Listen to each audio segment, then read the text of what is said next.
Okay, so let's, if you actually look through the history of mankind, then what did we base our wealth on? Initially, it was actually things. And what was important was being at the source of these things. Be it a river, which was fertile in fish, or sea, or perhaps a place where you could mine precious iron, or later made copper, etc., etc. So in the beginning, things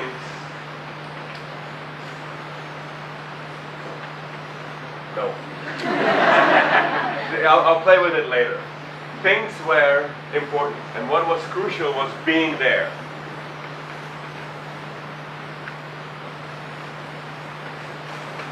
So some sort of a spot that was better than other spots, and then we as mankind, we fought for these spots, because that's what made us very rich, powerful, affluent. All right. Then a long time passed, and what was more important than the things themselves was manufacturing these things. So it wasn't important where you actually got the material itself, but the nations that actually had the manufacturing, the steelworks, so to speak, those were the nations that could prosper. A wonderful example of this is the sort of the Ford tea time. If you remember Charlie Chaplin movie Modern Times, you must have seen it. It's the classic where Charlie Chaplin is servicing sort of this robotic thing that keeps going, and he's just tightening screws on it. You've seen it? No? Interactive.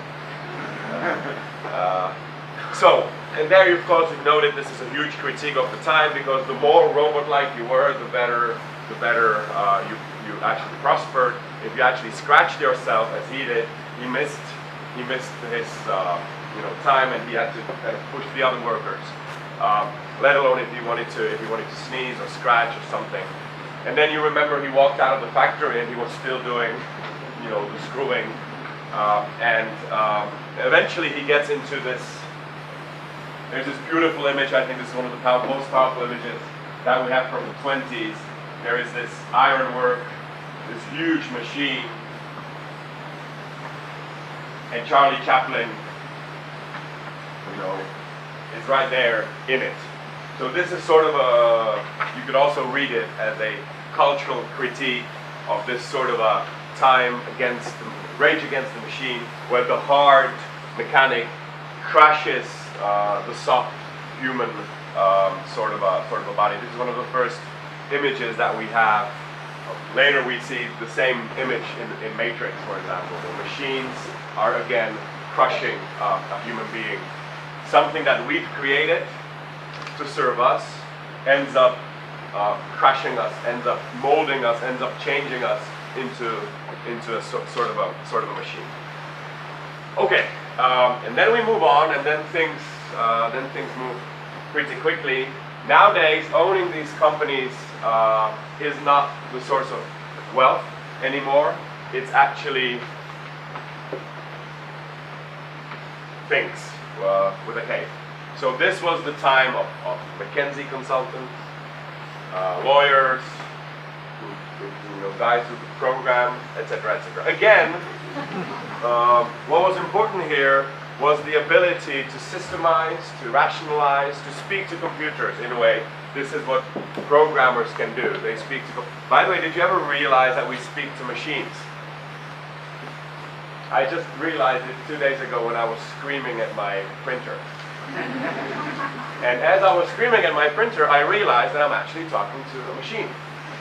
And I do this on quite a regular basis. And I realized that maybe I'm not the only crazy one, judging from your laughs and smiles. And also realized that we always swear at them. We never thank you, my cell phone, for not having to go and meet my mother if I want to talk to her. Thank you for delivering this message to me. I don't need to go to the post office and wait for 3 days before the mail actually reaches the recipient. We don't thank the machines, we scream at them.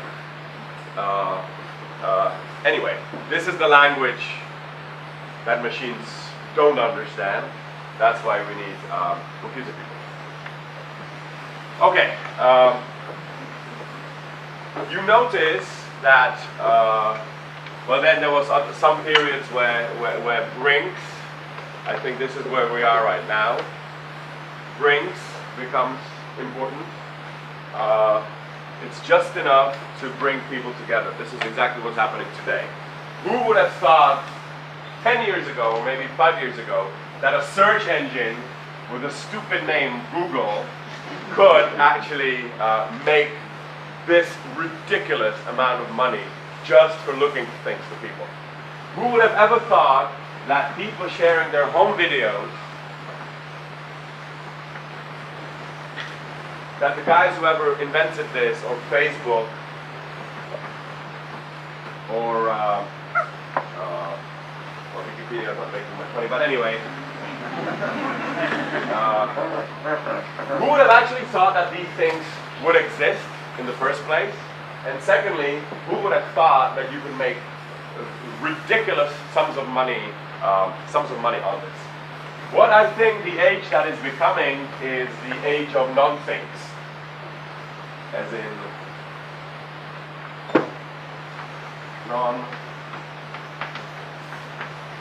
non-things. Okay? So we're moving from things to non-things. In one way, we're returning back to the beginning, and that's the importance of being there. Time and space has collapsed on the internet. You know that there is no such thing as time and space. It's all collapsed. And what you need to do is, you need to be in the middle of the intersection. This is the position that everybody is fighting for. And that's where you make money, just by being there. Another thing that's, I think, important for business people or for economists is that there's actually one way how you could even compare kind of three generations. This would be symbolized by three titans: IBM, to Microsoft, to Google. They're all pretty much in the same industry. All of them used to be cool at a certain period of time, and Google still is. IBM made things that you can actually knock on. Okay, you could buy something like this, and you could actually knock on it, and you could make it into an axe if you wanted to, or it was matter. It was solid. If you dropped it, it would hurt. Microsoft does not do anything like that. They create software, which is abstract already, but you can at least go and buy it, and you can put it in a box. Okay, so on a good day, you can go into a shop and you can buy Windows, and you can in a box. I know this is funny, but this is how we used to buy things some time ago. And you would bring it home, and you would say, "Hello, my whatever mother, father, sons. I bought today, a happy day, Windows 8.0." But of course, all of us know that the box is unnecessary, and the CD is also unnecessary. That in fact, Microsoft don't weigh anything. I don't know if you know IT Crowd. There's this scene about this is the internet. So of course, the internet doesn't weigh anything. Now we come to Google, and the funny part about Google is you can't buy anything with Google, and still it's making money. In fact, Google's giving out many of the things that Microsoft would charge you for. Word editing, spreadsheets, even operating system. Android is probably soon to replace the position of Microsoft in OS, in operating system.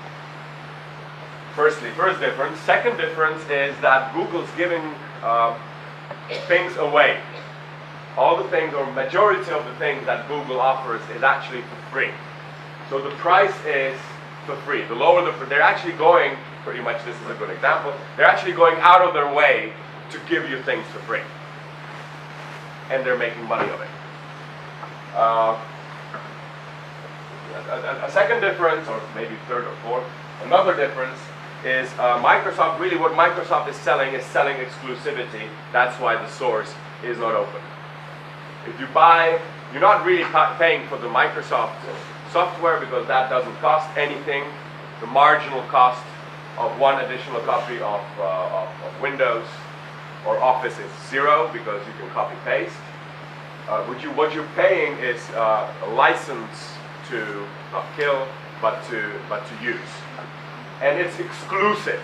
So by paying a certain amount of money, you are legally allowed to use this Word or Excel or whatever.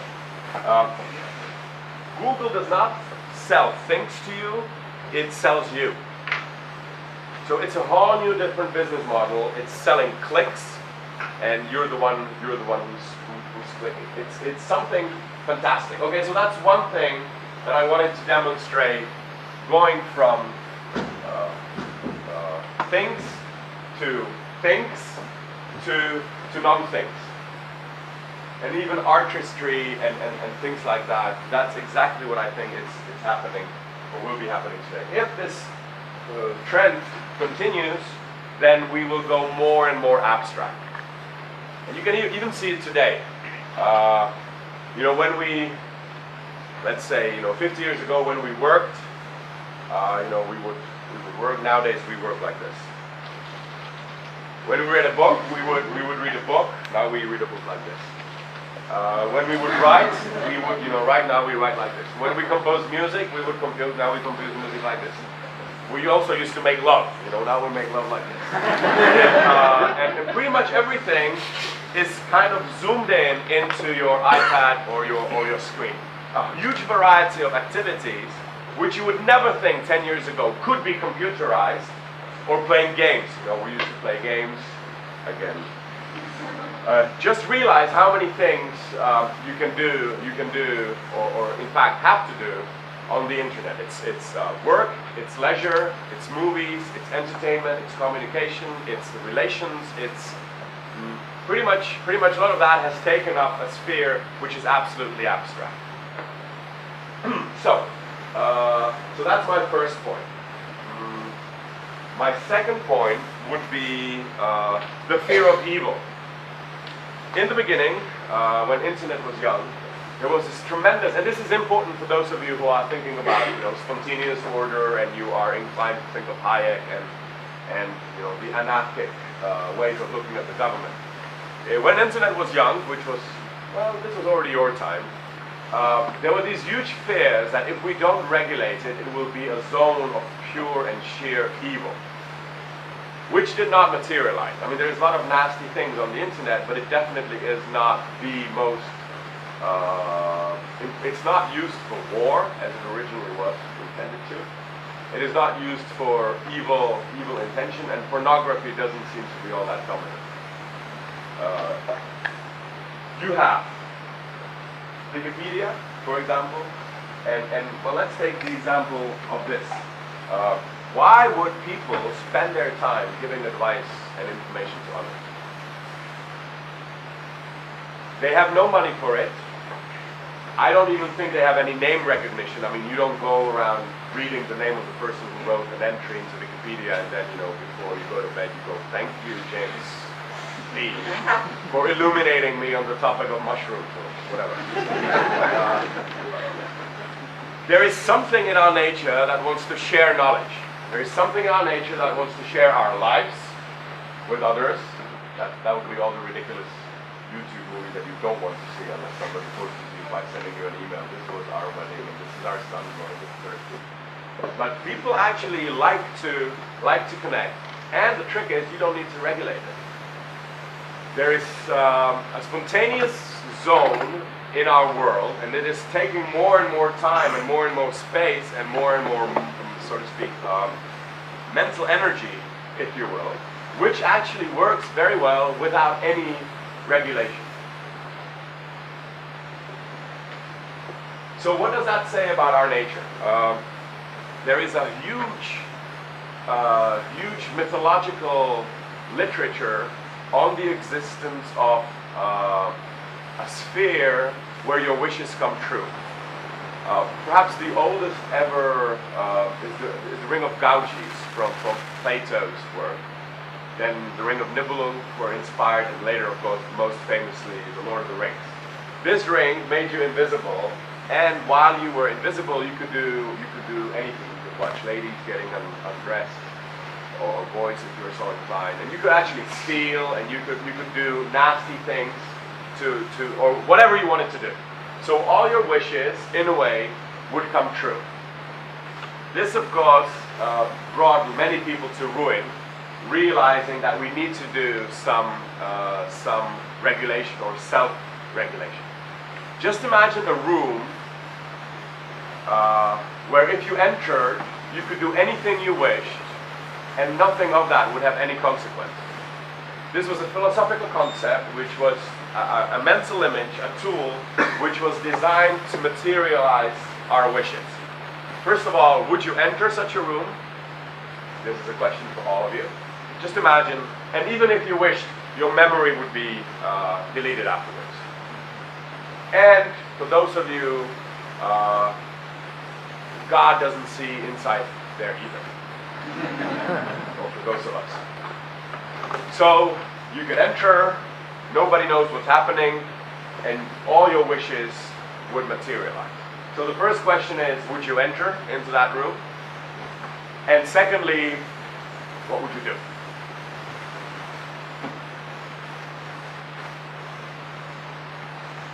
This, in fact, has been brought to your attention a little bit by The Lord of the Rings, the trilogy by J.R. Tolkien, in which really he elaborates, and this is an important economic subject in a way, or meta-economic if you wish. These desires are, of course, source of our demand, and if you equip that demand with money, it becomes effective demand, and this is what we study here. So, where does this come from? What drives us? What creates our demands? This is a more difficult question than one would realize. Okay, let's take the example, not from economics, although I could even quote some economists on this, and since we are, and I also am an economist, I will.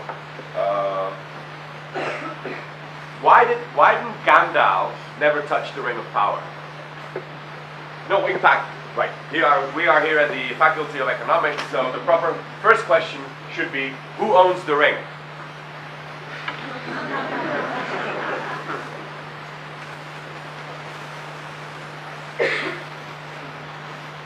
Who owns the ring? In other, huh? Excellent, wonderful, very much, very good. Yes, the ring owns itself. It bears no owner.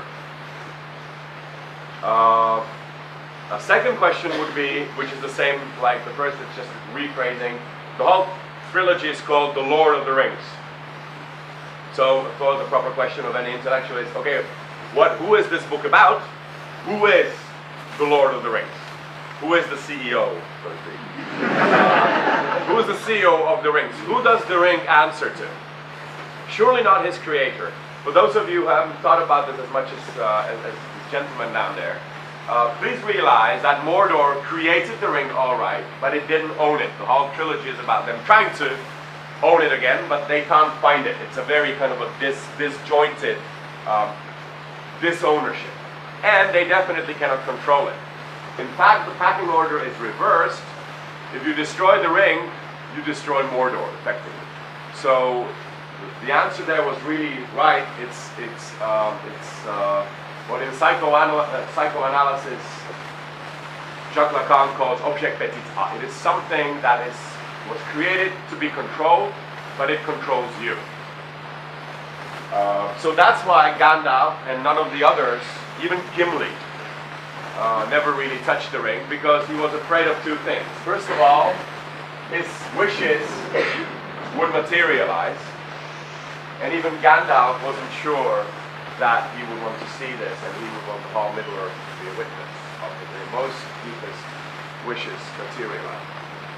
There's a wonderful movie from Tarkovsky called Stalker. Stalker. I don't know if you've seen it. It's an old movie. Basically, what happens there, somewhere there in the deep lands of Russia, there's a zone which again fulfills all your desires, like the ring a little bit. And if you enter that zone, all your wishes will be fulfilled. So there's these people called stalkers, and they bring you to the zone, and there's this very rich man whose brother is, well, not a very rich man, but anyway, his brother is dying, so he pays a lot of money to get into this zone. So eventually he gets into the zone, and he makes his wish, only to realize that the next day his brother has died, and he has won some 10 million rubles in lottery. Okay, of course he commits suicide, because what does he realize? He realized this zone could not be fooled by our wishful wishes. In other words, he entered the zone wishing to wish his brother to be cured. But what he really wished was to win in that lottery. So there is a zone which is not fooled by what I call the second derivation of desire. So you have a fundamental desire here. So I desire to eat yogurts and run around 15 kilometers every morning. I desire to desire it, but I don't. I wish I liked yogurts, but I like cream. And I like some of my likes, and some of my likes I do not like. So there's this, internal conflict. I wish to wish, but nevertheless, I don't. I wish I would rather read Hospodářský noviny than Blesk. It would be so much easier, but I don't. I have to convince myself every morning, okay, there's Blesk and there's, okay, so I have to read Hospodářský noviny. And there's a lot of work that you actually have to do to consolidate these desires. What's my point? My point is we don't know what we want. Even in ourselves, the object of our desires is a vacuum. A simple demonstration of that would be, you can try this at home. This is one of the things that you can try at home. Close your eyes and try to imagine the most attractive person to you. You will realize very quickly that without a superstructure of some sort of a picture or maybe smell or something, you cannot construct this image. This image falls apart. Even if you've been dating this person for 10 years and he or she is still your most desirable person, you cannot construct him in your mind. It's very weird. Okay, now how do we do this with the internet? The internet is this sort of a dark room, in a way. On internet, you can do whatever you want to do. There's very little tracing, and even if you're not skilled hacker, you can pretty much do whatever you want to do. There's this beautiful thing called Second Life. Now, Second Life has been a huge topic for many philosophical debates, because of course the obvious question is, who's real me? Is real me somebody who's restricted by being born in the Czech Republic, by being male, and being, crying out loud, an economist? While I would much rather be, I don't know, a barbarian magician going around killing dragons and all the related pleasures of barbaric lives. Who is real me? Where am I peaking? Am I peaking here? Or am I peaking there? This is a more difficult question than one can imagine. Secondly, what's important, even in the fiction zone, in the sphere of pure imagination, is that you need to have these pre-made sort of forms. You can't really come up there and be very, very original. This I think is important. You still need some founding superstructure to carry your fantasies and to carry your dreams. Your fantasies alone do not bear. In other words, you need to be told what to desire. This is a wonderful point that Slavoj Žižek makes all the time. Your desires are not your own, they're artificial. Let me demonstrate that with movies, for example.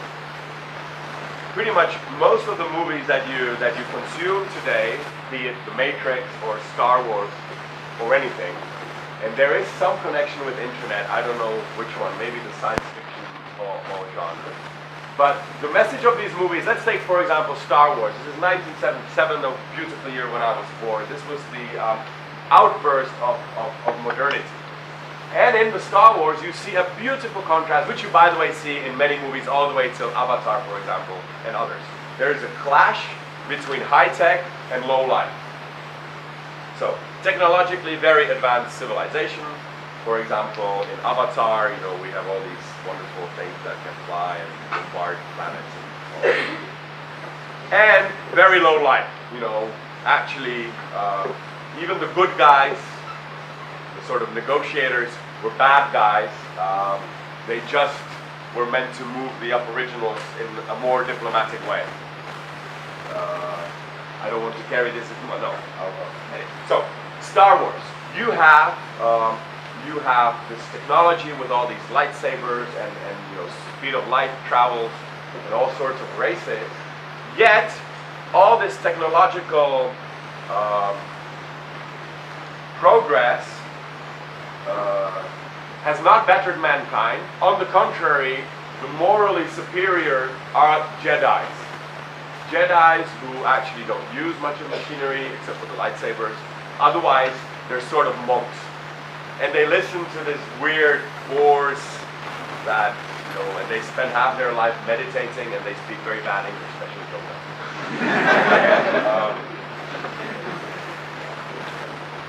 The most important sentence, of course, from the first section of Star Wars is Darth Vader's famous, "I find your lack of faith disturbing." This is the crucial sentence of the whole, to me, of the whole movie. I find your lack of faith disturbing.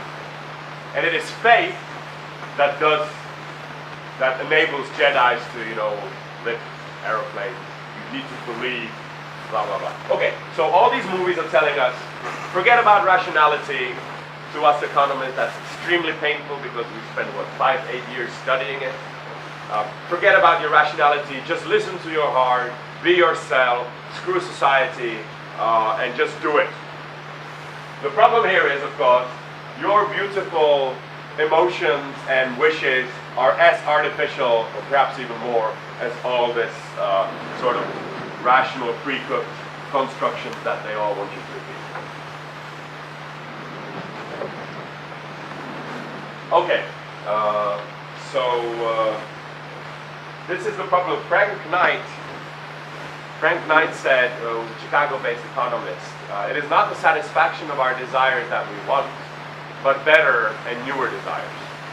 And this also works pretty well in life. Again, if you may, I'm not going to talk about the crisis. And by the way, thank you very much for not making me talk about the crisis.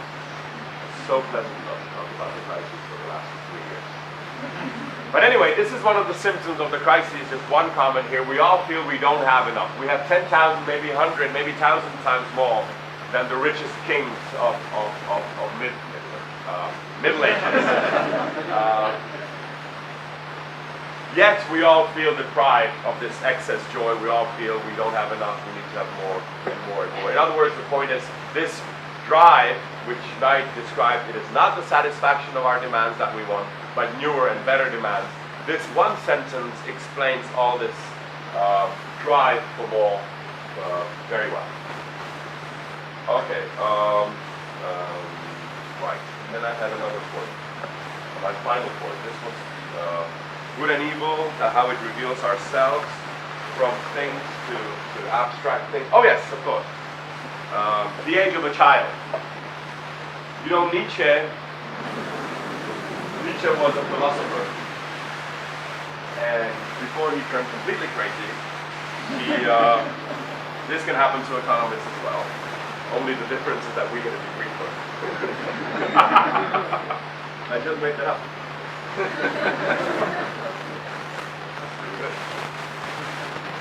There's 3 types of economists.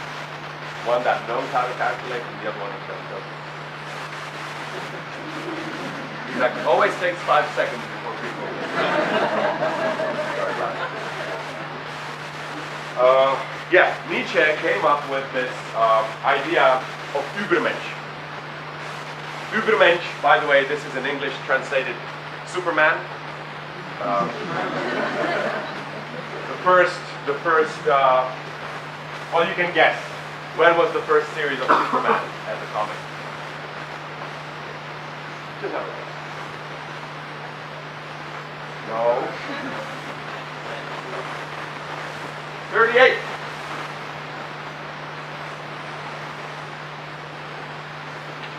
So, of course, we didn't buy the Nazi propaganda, but we still materialize our wishes in some Superman, some Übermensch who comes and saves us.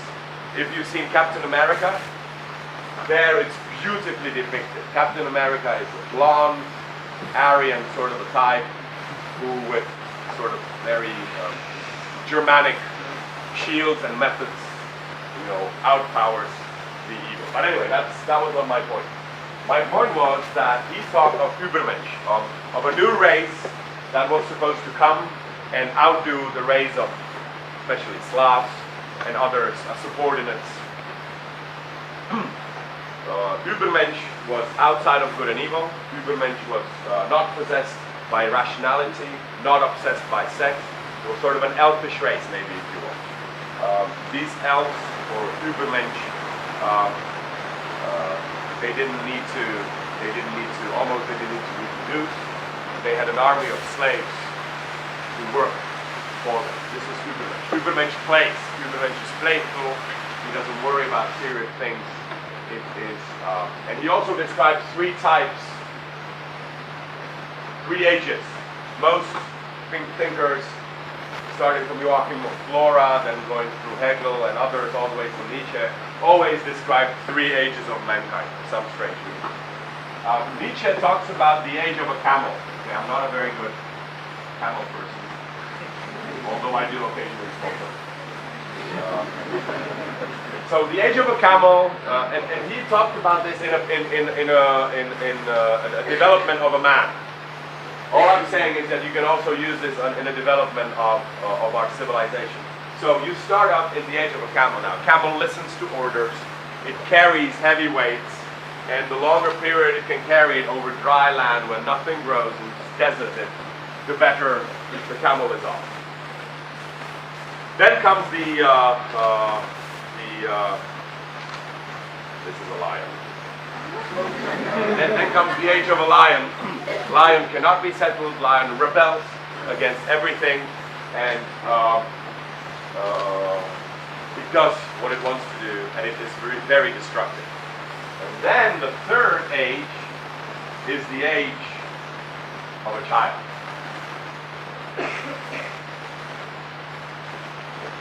So let me connect these 2 thoughts that nobody's done before. Übermensch are all around us. They exist, they're out there, and they're called children. They live outside rationality, they live outside good and evil, they live in present, they don't worry about the future, they don't have to worry about their persistence. Because why? Because they have an army of slaves to take care of all of that. We reproduce for them, we bring them food, and economically speaking, this is a great mystery because why exactly are we doing this? Why are we spending, 60% of our time catering to these small things while not really getting anything in return except for a little bit of cuteness and sleepless nights? Now let me, and this is my final point, and then what time is it? Yes, also, watches have disappeared, by the way. Again, when we used to, what time is it? We used to do this. Now we take out our cell phone. So what time is it? Oh, you still have a watch, you see. So it's 8, but you can't read it. N25, if I can read it. Okay, my last point, and then it's your turn. Yes. Computers used to be serious things. Business used to be serious things. And phones used to be very serious things. And especially BlackBerry. I mean, if you had a BlackBerry, you are a very serious person. Now, those of you who've seen the new BlackBerry touchpad already know what I'm aiming at. Because how did the very serious people at BB decide to name their wonderful new computer?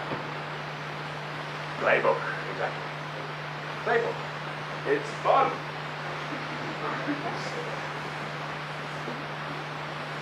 So, ladies and gentlemen, even serious people at BlackBerry, or Blueberry, came up that it's actually much better to market it as fun. And this is the whole trick of iPads and iPhones and everything, that it's actually fun, that it actually behaves, and I don't think mine still does, but the dream is that it behaves like a regular phone. You can actually write on it, and that it's fun. Large things, blah, blah, blah. Kids can actually operate. So in one way, and now this, I'm trying to connect all of this together, in one way, these ages kind of work well together. Because we are now moving in, nobody's going to war anymore. We don't like that. We don't want to be serious. Entertainment industry is one of the most booming industries that we have, as well as marketing. Marketing is very important, advertising, because as I said, we need to be told what to desire. You would never want to go to Malawi or wherever, Florida, until somebody shows you a very nice picture of Florida or tells you a very nice story about it. Otherwise, you will not have a clue why people did that. Also, if you look at GDP, this thing that I hope soon will be forgotten, but anyway, still is used today. Most of GDP in advanced countries, including Czech Republic, is composed of non-tangible. In other words, GDP weighs less and less if you put it on a scale, but it's more and more valuable. In other words, our value becomes extremely abstract. It is pointless here to ask you, how many of you actually work? Okay, how many of you work in something that you can actually knock off? What is it? Okay, you can knock on mortgage, especially when it's closed. Good. Other examples, that's entertainment. The scary nature used to be scary at first, and now we come there to show our kids. Even they're not afraid. Not only are the adults not afraid of tigers, but even kids. Yeah, who else is doing something that you can knock? Yeah. You deal with what? You drive a coach. So you can knock the coach, but you can knock your driving. Okay, so I'd give that 50-50. But most of you, like me, have never really done anything that you can actually knock on.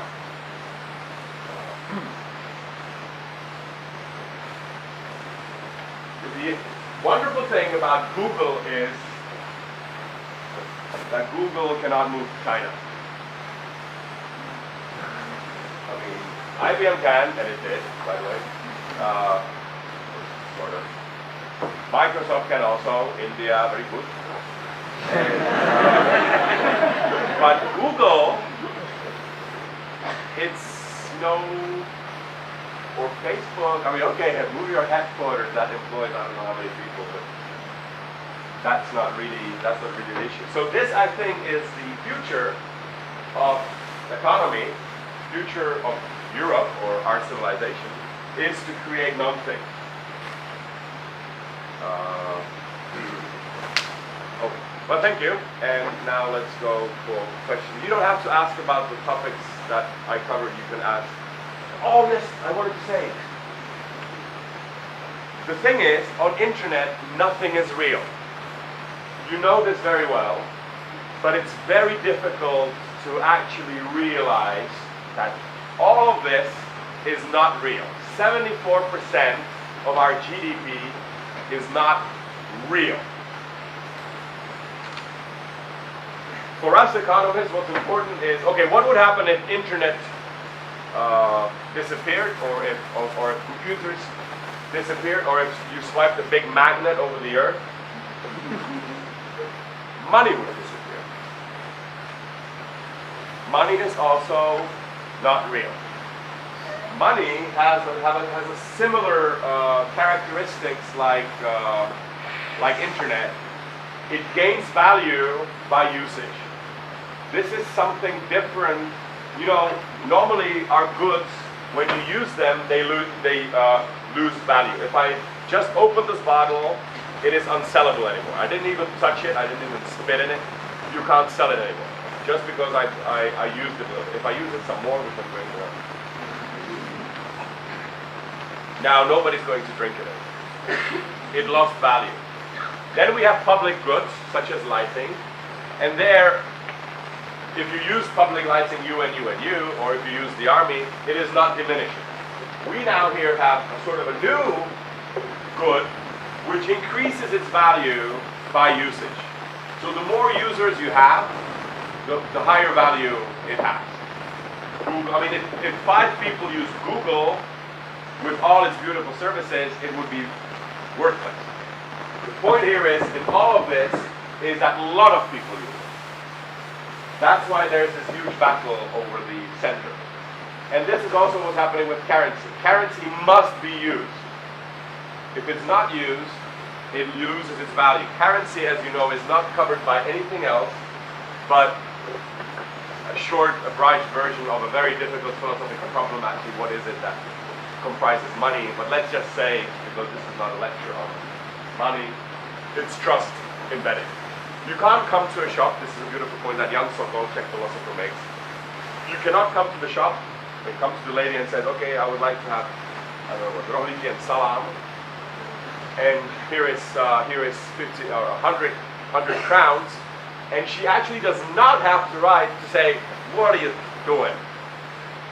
What are you trying to do? This is a very unoriginal piece of paper. I've seen it many times. It's not, and you didn't paint it, and it's not even an original. It's a copy. And you want me to give you, for this, my bakery and my salami? Are you out of your mind? Give me something real. I don't care for this. You can shove it in your purse. This is actually the right that she doesn't really have. So why does she accept something as ridiculous as a piece of paper for her having to wake up early in the morning and baking all these beautiful bakeries? Well, because she can trust that when she goes and buys eggs, this note will be accepted. If it isn't, then the whole beautiful system collapses. So money is also an abstract toy, and I would even go as far as to call it a vacuoid, because in the middle of money there is nothing. Your whole life can be centered around money, and very often, I don't think this is a proper reading of economics, but many people, even economists, read economics in this way, that this is in fact what we all do. But the fact to realize is that the banknotes don't even belong to you. They're not your property. And in fact, most of your money, most of your savings is not even in banknotes, which is already ridiculous enough. Most of your savings is in some 0-1 internet thing somewhere. And you need a magic word to send a little bit of energy. So if I want to send you 10,000 crowns because you have all your birthdays at once in one day, I will send you a packet of my energy, which I earn very hard by telling stories to adults, which is what it's very difficult to explain to my son what it is exactly what I'm doing. So I tell him that I tell stories. This is a bedtime story. Bedtime stories for adults. Some of my colleagues like to use numbers while they're telling stories, and I think that's fine. Some people like these stories more when there's numbers and graphs.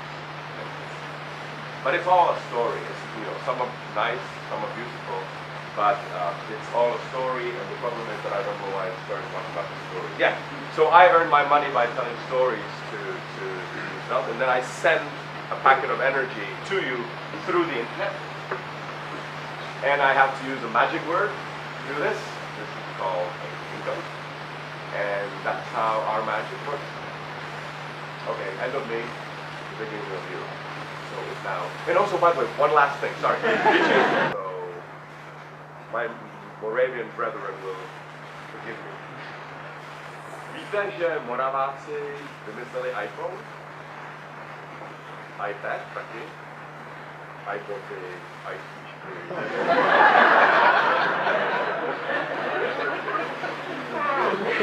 Yeah, realize the I, and realize the you. iPhone, iPod, I. Now this is the beautiful thing about Apple. I still cannot get my mind to it. The trick before that was always segment. Nokia was an expert on this. These could do, 50 different types of cell phones in a year. This is for serious business people. This is for kids. This is for games. This is for housewives. This is for wives without houses. And all sorts of sections of. And then comes this guy who makes one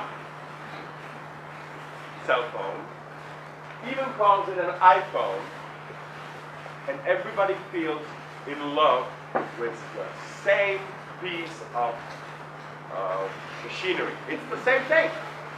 All your cell phones are same. And I just love the moment where he came with a great innovation, and it was white, and now in the year 2000, whatever, we're going to come up with something new. It's going to be also available in black. This is all the variety that you have, and people love it. Why? Because they can really do anything to their phone, so they feel it's very personal. This is something that no other manufacturer, this is not even a manufacturer, this is a monofacturer, kind of came up with. So this is really the key. It's I can do whatever with my cell phone, and you. So in other words, and I will really end with this, we have, like always in our history, used ridiculous amounts of technology to discover the most basic and primitive joys of our life. What do I mean?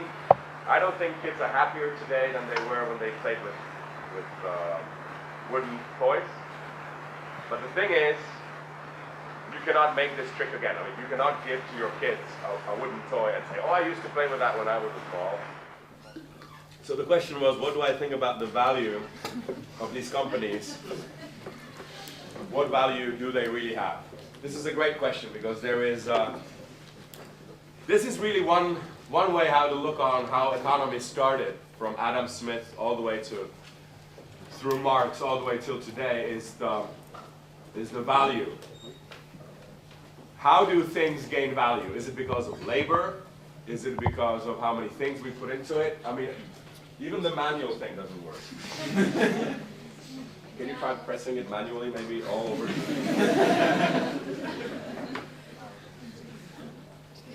And I like, this is a good joke as well.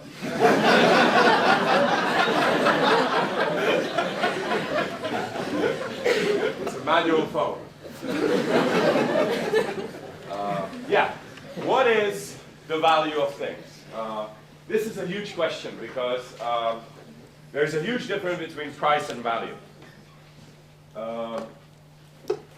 Oscar Wilde, in the Picture of Dorian Gray, in the introduction he wrote, "A cynic is a man who knows the price of everything and the value of nothing." Value is like beauty in the eye of the beholder.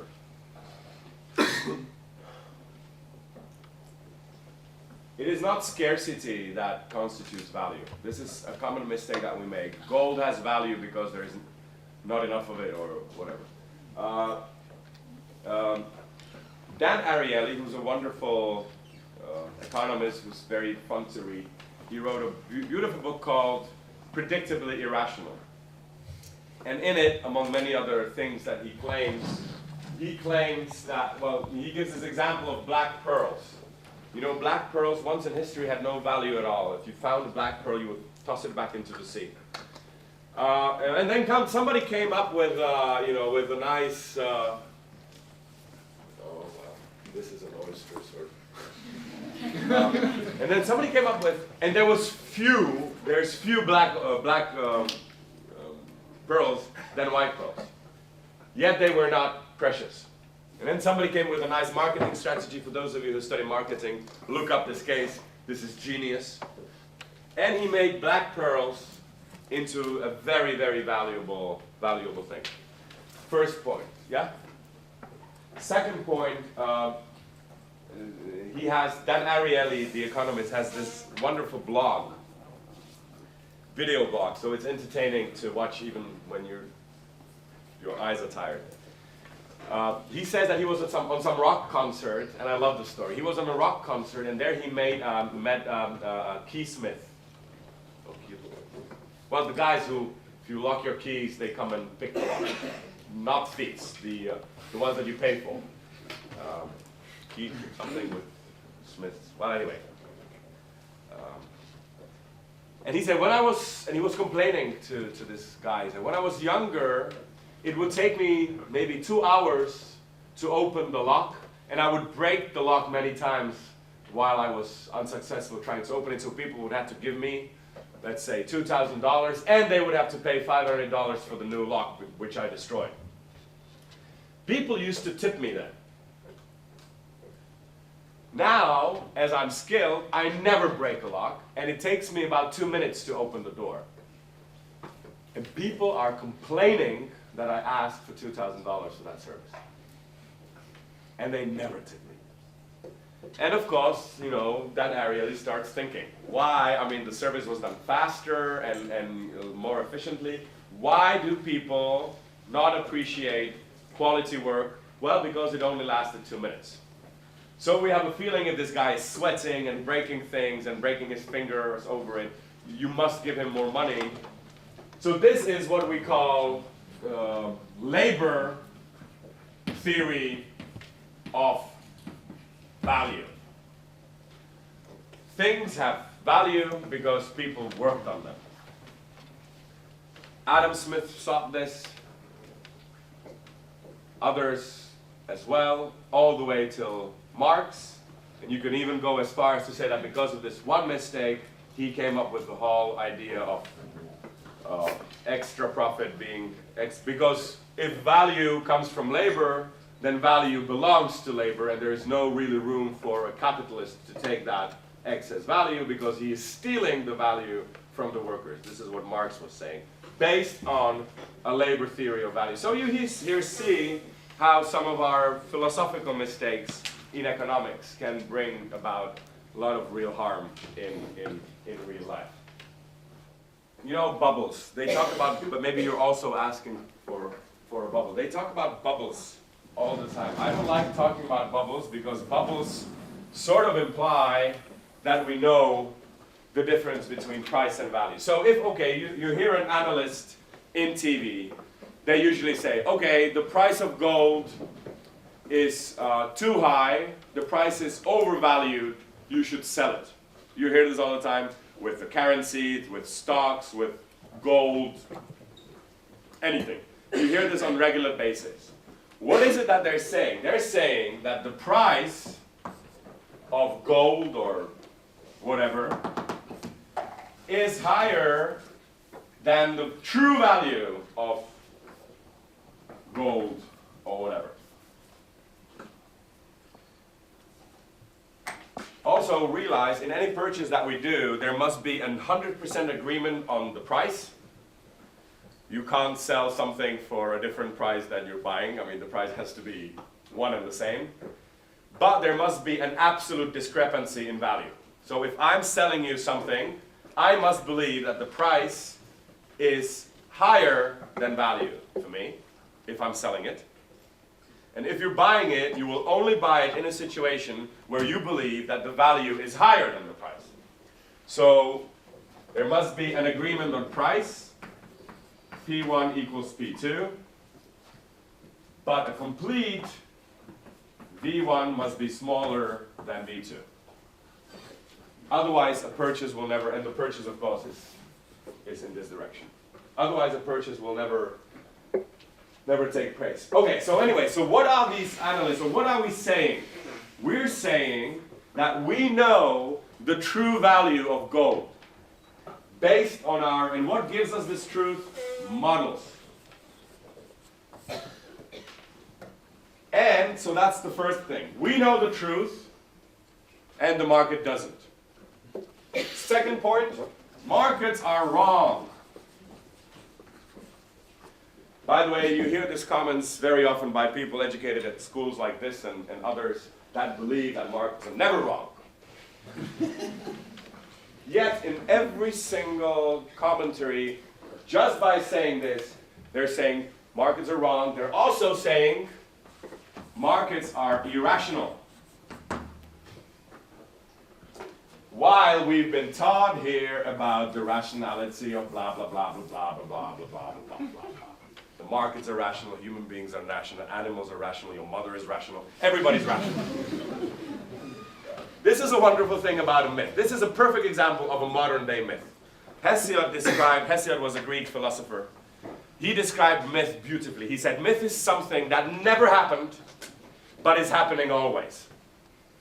Did there ever live a person called Adam and Eve who had the ID 001, Adam, and then 001, Eve? It doesn't matter. Because they, as if, always exist. They live in some sort of a sphere in which we relate to them. Do elves exist? Of course they don't, but then again, we like to think that they do. That's why we go to see the Lord of the Rings. Okay, do rational beings exist? Well, of course not. Everybody is a rational being. This is the answer that you hear from sort of neoliberals. Milton Friedman and Gary Becker and the like. Well, it's an assumption. It's an assumption. It's not real. So I say, okay, fine, then human beings are not really rational, yes? No, no, no, no, no. Everybody's rational. They don't even know about it. They're rational. Say, okay, wait. So is it a myth? Is it an assumption? Or is it a philosophical statement about the nature of human beings? Are we rational or are we not rational? No, of course we're not rational. Nobody's, have you ever met a rational person? I haven't met a rational person because everybody's a rational person. You can't even help it. So if you go and ask them, okay, so let's kind of test it. What should a person do to act irrationally? Nothing. I mean, anything that you do is rational. If you jump out of the, yes, if you jumped out of the window, your utility of jumping out of the window was higher than staying inside the building. Okay, why do mothers breastfeed their children? Oh, because their utility for breastfeeding is higher than not breastfeeding. And I was like, wait, just because you put the word utility into the sentence, that doesn't really explain anything. Anyway, so, and the fourth funny part thing is here, these guys never put any money on their advice. There's a beautiful book called, by Derda McCloskey, whom I recommend. She's the queen, in my view. She's the queen of alternative economists. And she wrote a wonderful book which is called, If You Are So Smart, Why Aren't You Rich? I think that's a great book for all the analysts to read. So, in other words, the value of any firm is a hoax. It's, well, hoax. It's a hoax that everybody believes in. This is very important. Keynes also answered the question of, okay, so there's two more ways how I can answer this thing, and then there are many ways how I could answer the question, but I only give you two more. Keynes asks about the value, where does the value of firms come from? And he liked it to a beauty contest. Oh, thank you.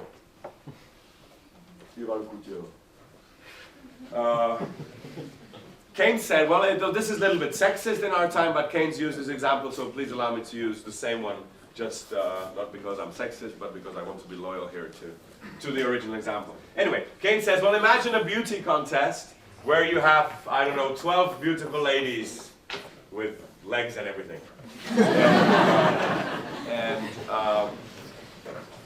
Imagine that you are a jury, and this jury needs to vote for the most beautiful lady. Now, the task is that if you vote for the lady who actually wins, you not only get a lot of social respect, because obviously you have great taste, because you've been voting for this girl from the very beginning, and she won, haha, you must have very good taste. And secondly, let's imagine that, just because we're economists, you win 2 kilos of gold. Fat-free gold. Which lady would you vote for? Don't point at anyone in this building. What kind of a lady would you vote for? Think about it for a little while. The most average? Okay, well, I wouldn't say average, I would say the most sort of a stereotype beauty, yeah? Average girl is not very beautiful.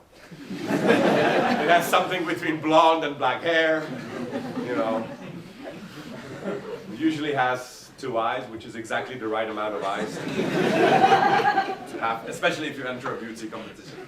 So you vote for the most stereotype beauty girl. So let's imagine that you personally, I don't know, like girls with big noses. This is absolutely fine. Then you wouldn't vote for the girl with big noses, because you knew that if you voted for her, probably everybody else would vote for some Barbie kind of a girl. Nothing against Barbie kind of girls. But now, how do you know that not everybody in this room likes girls with big noses?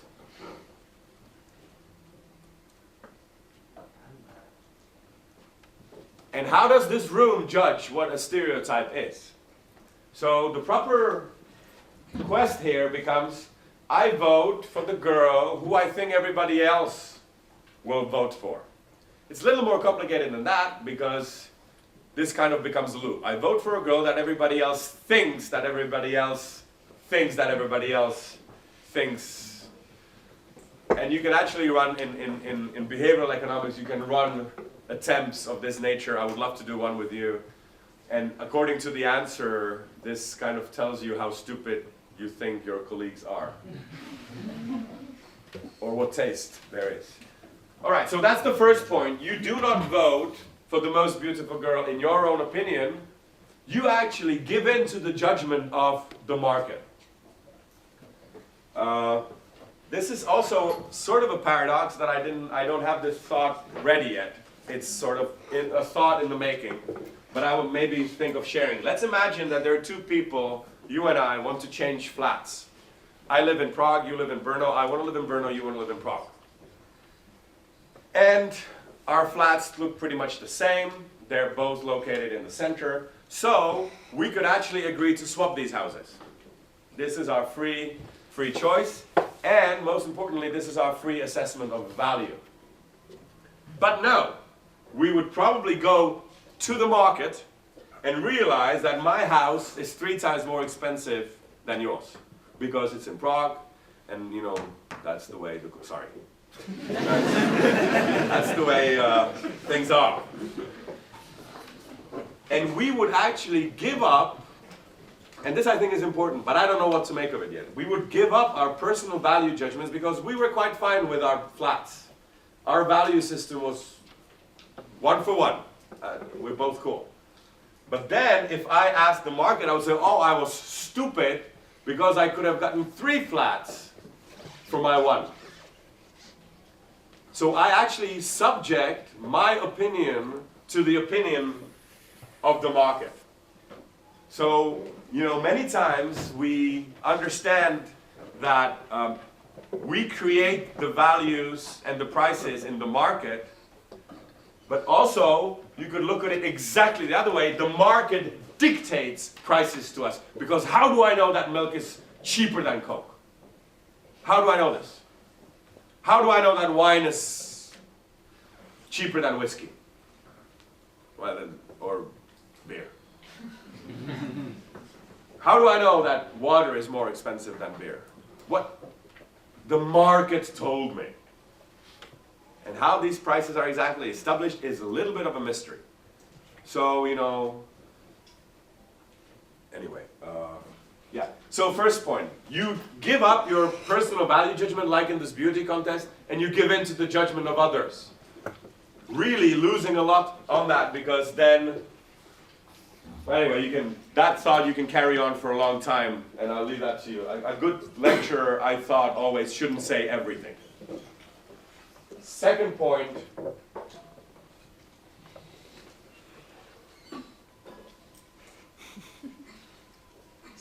is that you actually stop watching the girls and you start watching and looking around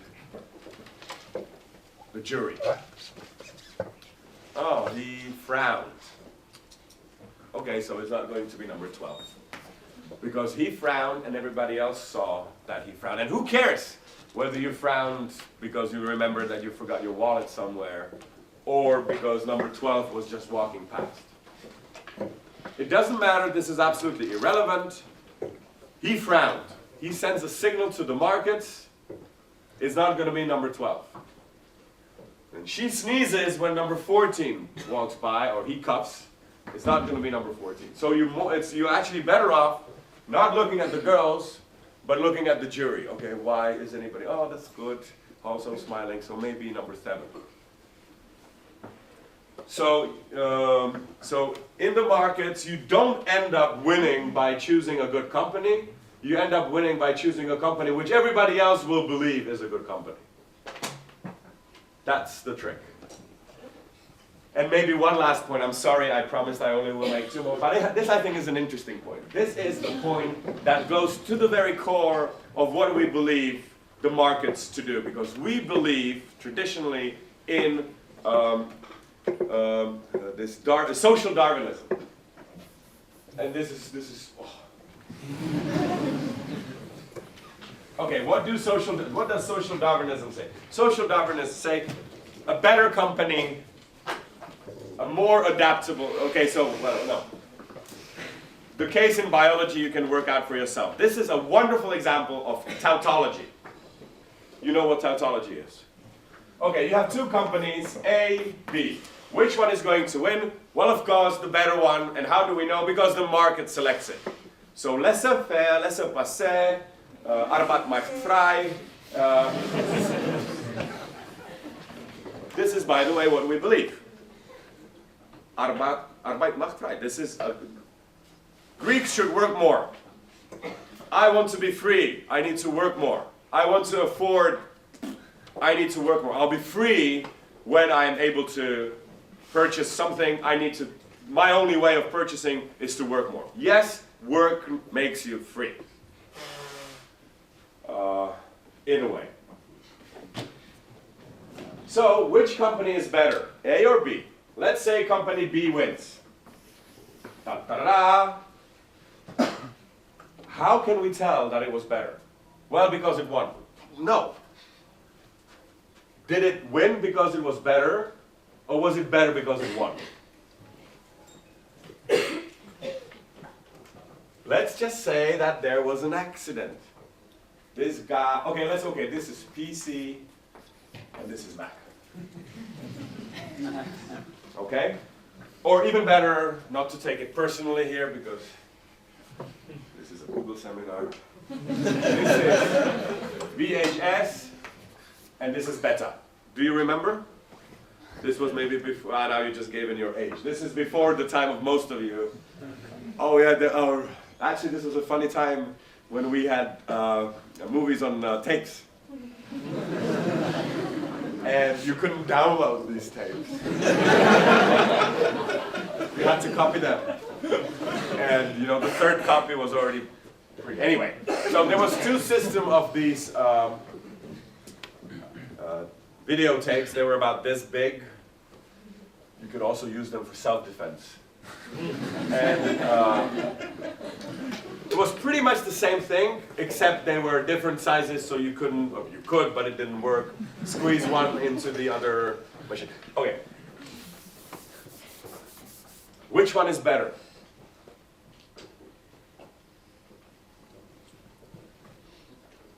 We don't know. Which one won? This one. Did it win because it was better? We don't know.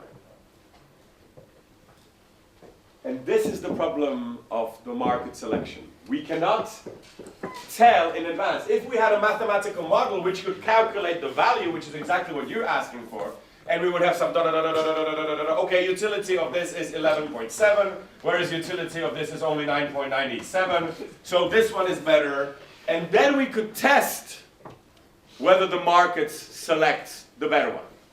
So if it selects this one, then yes, market selection works. But we don't have this. Yeah. Já nevím, jestli můžu česky, ale za VHSky se postavilo porno. Jo? A beta se nepostavila, jo?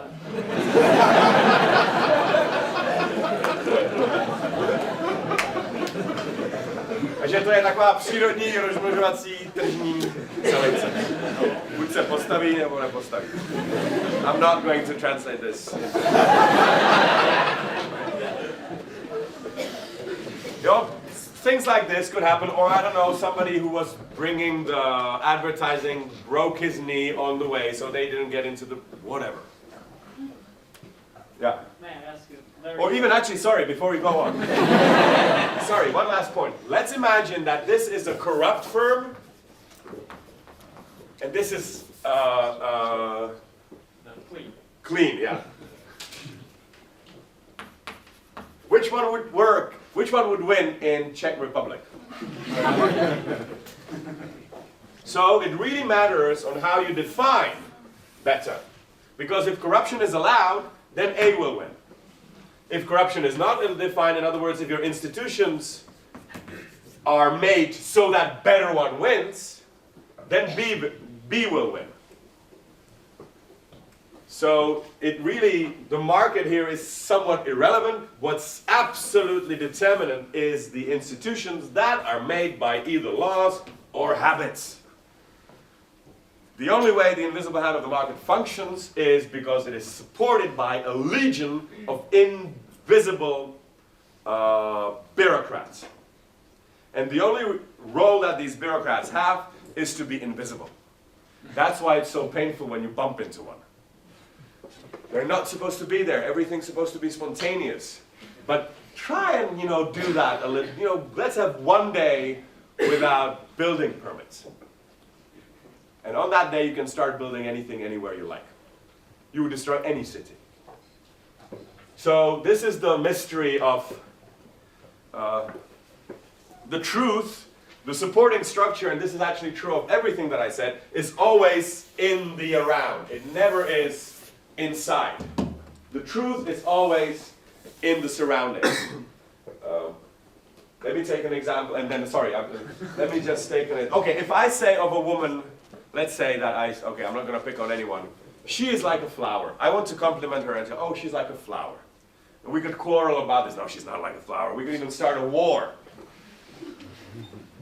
She is like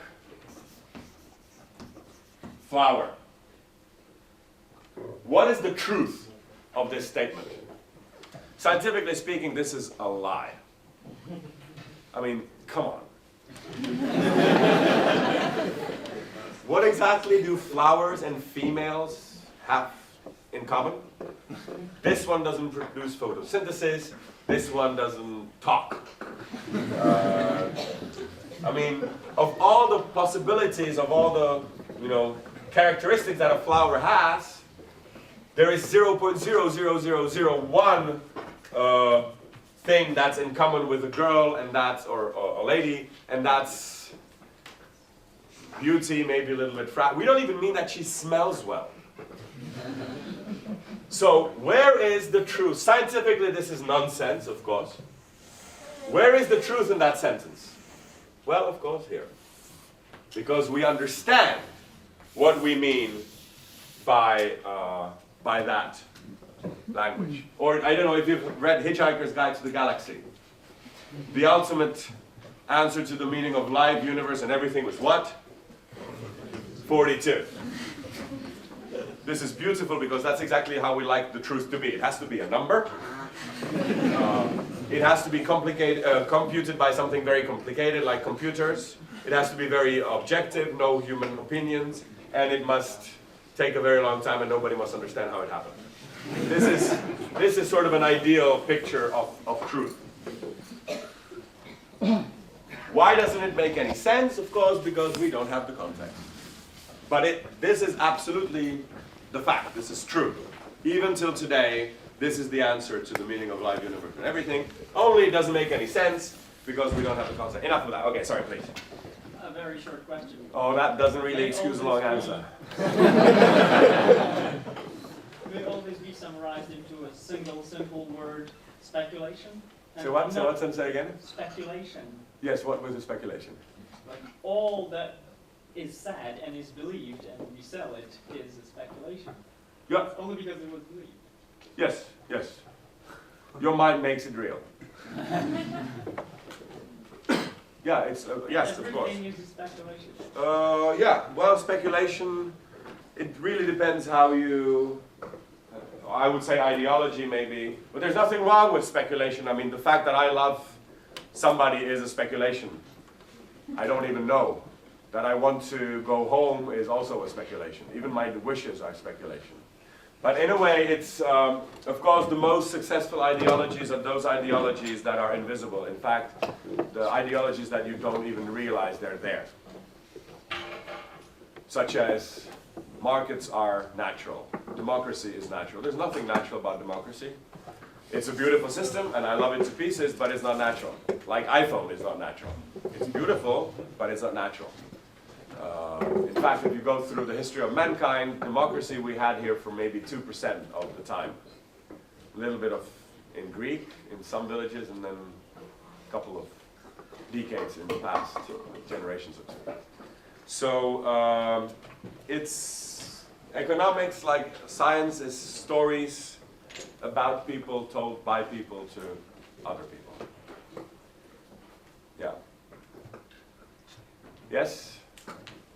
And what I'm telling you is also another ideology, of course. Yeah, another speculation. Do you have a virtual identity somewhere on internet? Is it different from your physical? No, I have one here, right here. I think everybody who asks the question gets a t-shirt or something. Do you want a t-shirt?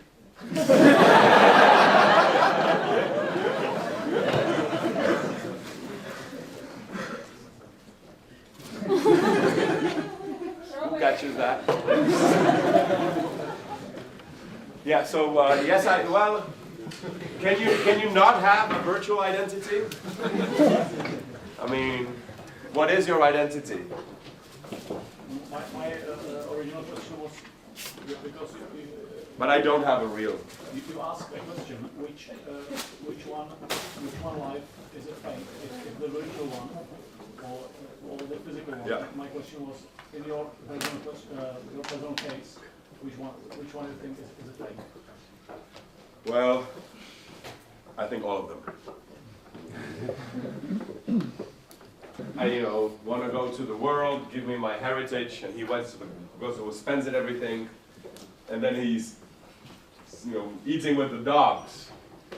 And then it says, he came to himself.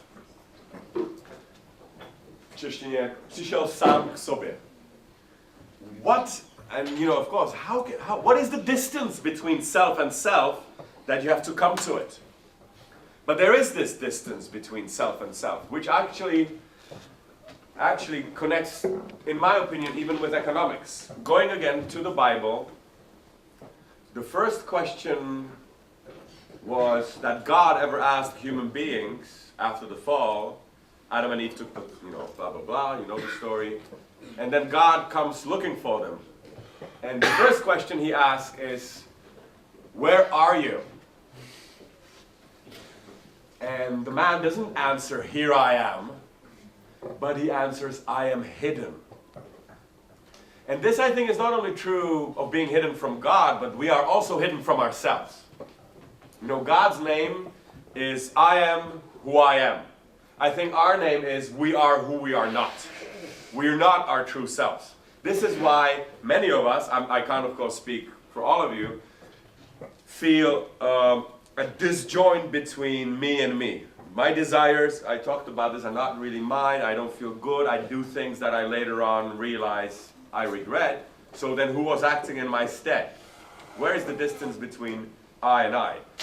We who are not ourselves come in front of you. I who I am not myself. In the first place, I'm dressed, by the way. This is not me. You don't see me. You see my legs, my arms and my face, but you don't see me. This is the first ownership of mankind. The first ownership that Adam and Eve ever owned, according to this story, was a leaf to cover their shame.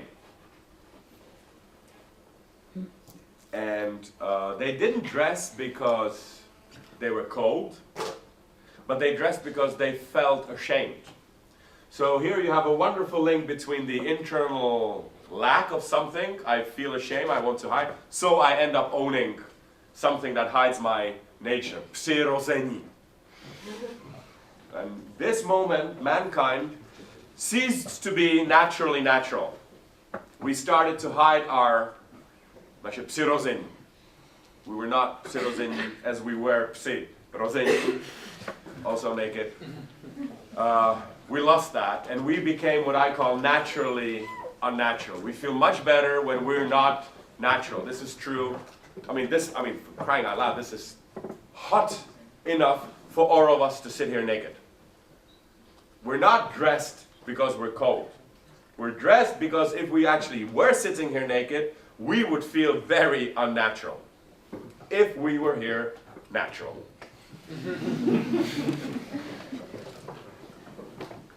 So this is true economically. This is, I think, even one way to say that this is where the whole study of economy started.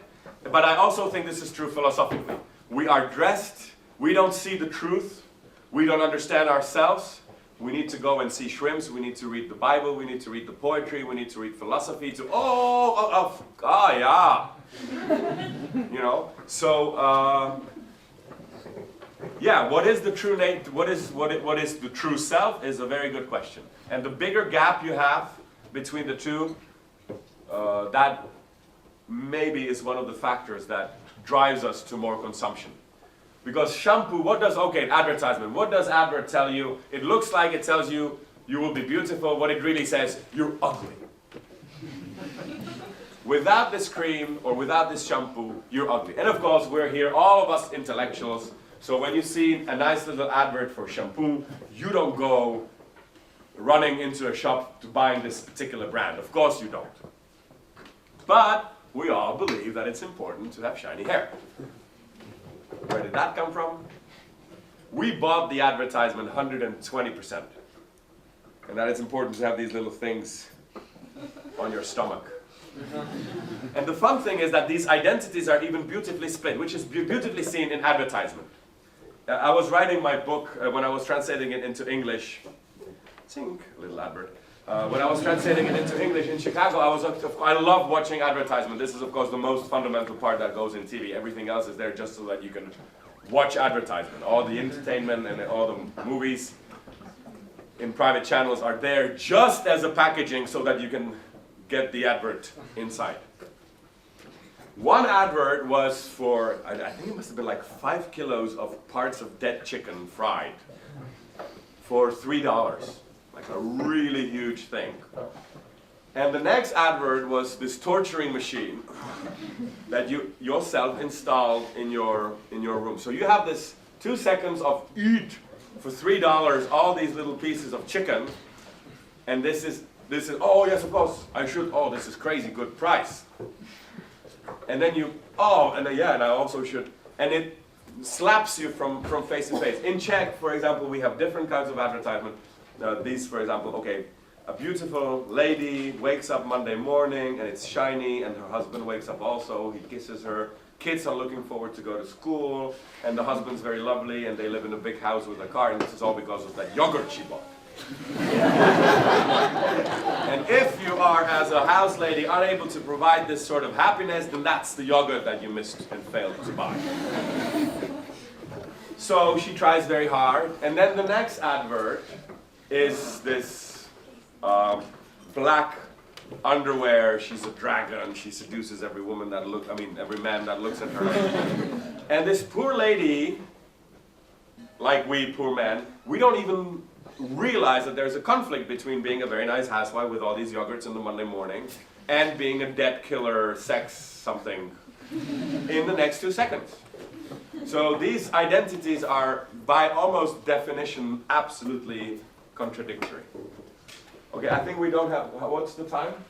We have 10 minutes To what? to end. And because the thing is, they told me that I have to pick up my bike at 9:45, otherwise they will destroy it. Or torture it before they destroy it. 10 minutes before 9:45? 25 minutes. Okay, so one last question. Can you do a short question long question with a short answer? Yeah. Ano? Co si myslíte o vlastně, jak se lidi mění, normální svět versus internet, jak chování lidí, co si o tom myslíte? Jo, tak to je skvělá otázka. Já jsem se nad tím přemýšlel, co se týče násilí. Protože dnešnímu člověku zdá se mi, že většina z nás by bylo nepříjemný... Oh, sorry. I knew there was something wrong. So yeah, the question was, how does internet change the nature of man? Joe? Okay. So I was thinking about this when it comes to violence, because I don't think today it would be pleasant for any one of us here to actually torture someone. I don't think it's something that we dream about. And if I have a dream that I'm doing pain to somebody, I don't feel good about it, even in the dream. Not after I wake up, I have guilty feelings, but even in that very dream, where I'm living with different morals and different rules of logic, even there in that dream, I feel bad. I don't want to do it. Whereas in the past, it seemed this was something that people enjoyed. And they enjoyed it a lot. A good example of this would be the example of Greece. If Greece happened, or if the bankruptcy of Greece or Hungary or Ireland or Iceland happened 60 years ago and more in our history, the only thing that we would be debating here and our leaders would be debating is how to attack this country. The country's on its knees, let's destroy it and let's steal and rape. This is what we've done in the past. Nobody thinks of this anymore. This is not even a serious debate. The most serious idea that came closest to this was the idea to buy Greek islands. Don't you guys have windows? I mean, I don't mean regular old-time windows that you can actually open and they wouldn't freeze. No windows. I only have like 5 minutes left of air. So maybe we've changed. Maybe we've also sort of vomited our need for violence on abstract worlds such as internet and such as movies. Another thing that's interesting about the abstract is you can only watch a movie about adventure and about, thrill and cold and hunger and loss of lives if you are fed in the warmth of your living room and not in danger. I mean, have you ever watched a movie hungry? Have you ever watched a movie when you were cold? Have you ever watched a movie when you yourself got a life threat? No. We like to kind of, as if there is something in our psyche that enjoys this and needs it. At least in a sort of a plastic stimulation. That we all know it's not real, but the more realistic the movie is, the better it is. So what happens there is that we need to, the more bored or the more secure, let's use a neutral word, the more secure I am in my real life, the more extreme enjoyments I need in the abstract world of the internet, games, or movies. So I think there is a link. I mean, Czech philosopher Jan Patočka even talks about this. He talks about this nuda obřích rozměrů, boredom of horrendous magnitude, that brings about, and he wrote this ages ago, that brings about potřebu orgasticity, the need for orgasticity, if that's a word. So these two things, the real world and the abstract world, supplement or complement each other. Yeah. Okay. And no more. Oh, there's one more T-shirt. Okay, so we'll do one more question. One more question, and then I go home. Yeah. You spoke that the internet is self-owning, it's a ring. What do you think about ACTA and other crazy lawyer things? How long the internet will be self-owning by you?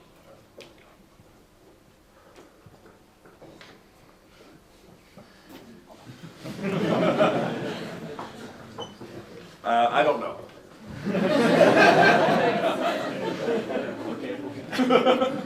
No, but okay. If we want to take this intellectual property thing seriously, fine. Then let's give Greeks every time we quote Aristotle, every time we quote Plato, every time we quote Socrates, every time we quote, I don't know, Heraclitus, Xenophon. In fact, a couple of weeks ago, I was in a tea shop. Actually, it was a coffee shop, but they sold tea. And on that tea, it was written, original, traditional, home recipe from China.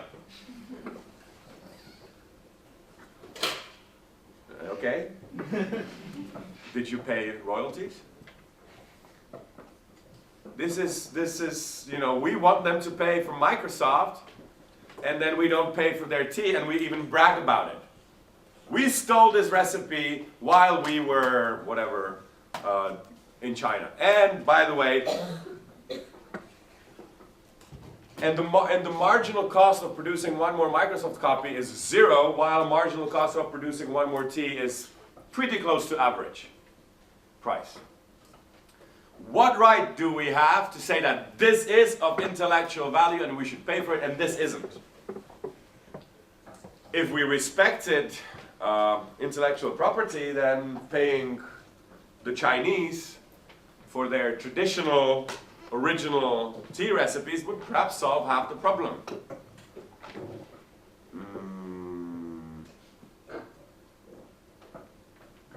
See, the price is not really, okay, of course, we believe that price is determined by the markets, but I don't think this is very helpful. I think it's much more helpful to realize that price is determined by power. Take an example of international market, international trade. Let's imagine that we are ready to pay 100 units for a kilo of coffee here in Europe, and some guy in Ethiopia is willing to sell it for 1 unit. Where should the price be? Okay, so morally, whatever, maybe 50-50, or maybe this guy should get, maybe the price should be 90, so that this guy, because he's poor. Where will the price be in reality? Yeah, exactly. It will be very close to 1, it may be 1.1, just to be sure. And we go around the world saying, international trade is good for the poor. Yes, but it's much nicer for us. Because we now just save 99 units. In other words, I paid 1 crown for the coffee. I can use 99 crowns on something else. So the croissants of international trade rests on my shoulders much more than it rests on the shoulders of the small one. Why can I negotiate the price thus? How does that happen? Well, have you never been to a poor country or poorer country where people negotiate? So, you know, you get out of your nice little hotel and you're used to pay 100 units for a loaf of bread. You walk on the street and you know that the local price is 1 unit. And you come to a local baker and you say, hello, my dear baker, I would like to get a 1 loaf of bread from you. And he says, oh, wonderful, welcome very much, you're my friend, blah, blah, blah. I will sell it to you for the price that you used to pay. Give me 100 units. You thief! Who do you think you are? Who do you think I am? You think I'm stupid? No way. I mean, and what can you do? You can walk away. And you can walk away as long, and you can go to somebody else, and then you tip him maybe. But you can, who's the thief here? Tell me who's the thief. You just saved 99 crowns. You come back to Czech Republic and you pay again. This is, and this is also the triple down theory. This is why we so much believe in growth. I mean, this is such an inefficient way. It really, poor is what, by the way, all these guys who go like, oh, we need growth, we need growth, we need growth. Okay, why? Because of the poor. Okay, or the unemployed. Okay, so if you so much care for the poor and for the unemployed, then there is other way how to redistribute. This is a very inefficient way how to redistribute wealth. I'm not saying you should care. If you care for the poor, which is, of course, not a required subject, if you pay for the poor, then this trickle down is extremely uneconomic, inefficient, and long. You could actually do much faster and much better with other ways of redistributing than just doing a triple down. These guys get 100 and this guy get 1, but we're all growing, so hallelujah, praise the Lord. Yeah. Thank you very much for your kind attention and enjoy the rest of the day.